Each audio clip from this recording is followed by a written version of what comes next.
Hello, everybody. It's me, Roy, with One Day Better. And today I want to talk about triggers and kinds of things that might send you into a emotional whirlwind, if you will. Something that might put you into a fight or flight situation, or something that will make you cower and try to hide and run. Um, these different things that happen from after we've been molested is a natural response. And it's one of those things that we need to, number one, recognize it so that we can try to overcome it.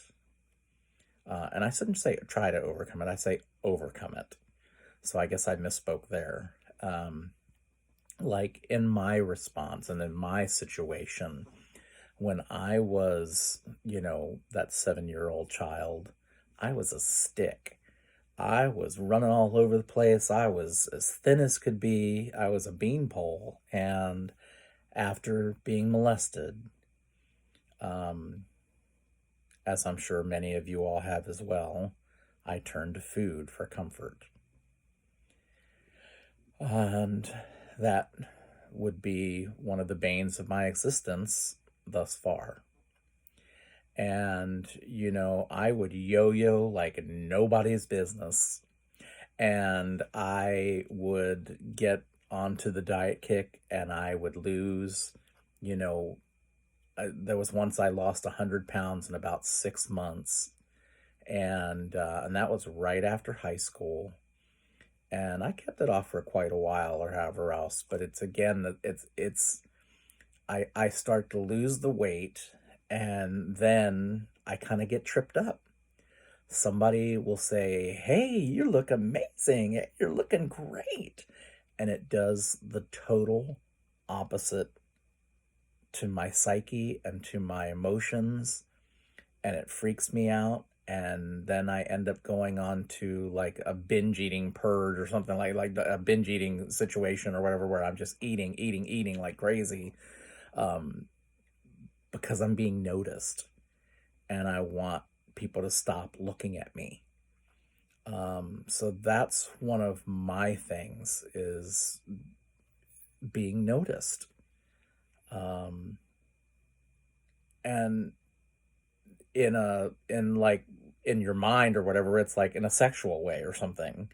Because obviously with our warped sense of sexual intimacy and um it caused a whole bunch of problems for me with like some low self-esteem, and just like low body image all the way around, and depression, different things like that. So it really is. I mean, the once I was molested or whatever else, then when I say I turn to food, I turn to food. And although I was a child, I would have these weekend rituals, if you will, on Saturdays and Sundays, that I would wake up at like 5:30 in the morning and I would just start eating. And we're talking about like thousands and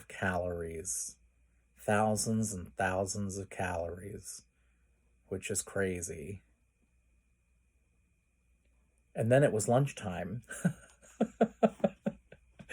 And it opened up the gates again. So yeah, I would be cooking things like I'd have like Hungry Man dinners. I was eating Hot Pockets like by the box. Um, and I'd have boxes of macaroni and cheese or whatever. Not yeah, I didn't say a box. I had boxes. And I'd eat a whole bunch of stuff or whatever else, and I would throw all the trash away and I would do the dishes, which is something like I would never do, but I did that all. I dried them all, put them away, and um, and then my mom would wake up at like 9 o'clock or something, 9:30 in the morning, and I'd be like, okay, what's for breakfast? So yeah, that's what happened with me. I really did turn to food, and it really changed how, how warped a sense of, food had for me, because it wasn't really a nutrition thing anymore at that point. It was just anything I could do to put on the weight so that people would stop looking at me. And it's funny. I wish my mom and dad would have caught something like that. Um, but they didn't. And it was just one of those things too, where my mom would just continue to berate me, which was a very unhealthy situation also, and didn't help any with being depressed and that kind of thing, to continue to also get that from your parents, lose weight, and why can't you look like this person, or why can't you be like your friends. And at one point, I told my mom, I said, look, I can't be, this person. I can't be that person. I can only be me. And, and that really struck a chord in her as well, because I finally, stood up and said something. Um, and so, yeah, that's my plight.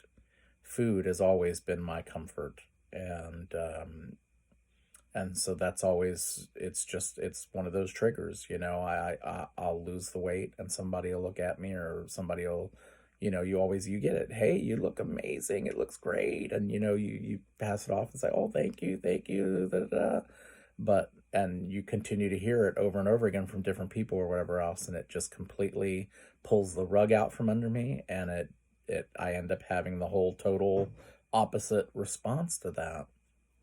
So the first thing is really noticing what it is that, is one of your triggers, so that it can really be worked on.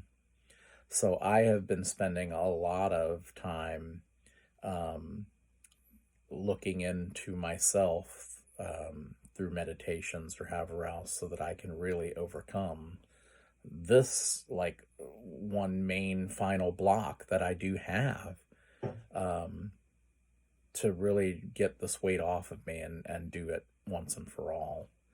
Um, Knowing, they always say that knowing is, half the battle, and knowing that that is one of my triggers or however else, um, is certainly going to be what helps me, reach the top of that mountain, and overcome it.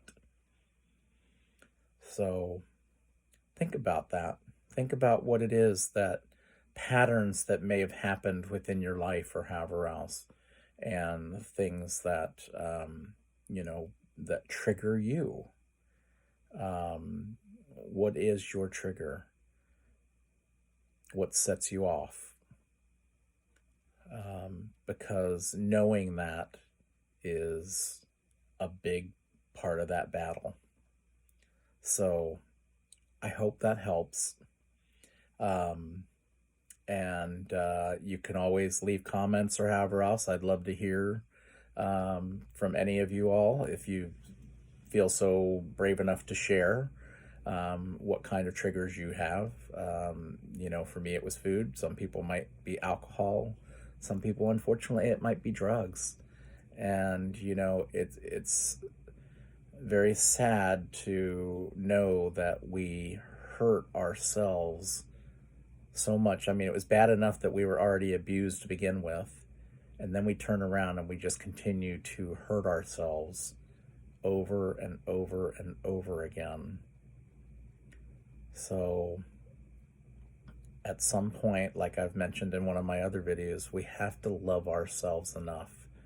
We have to stand up and say enough is enough.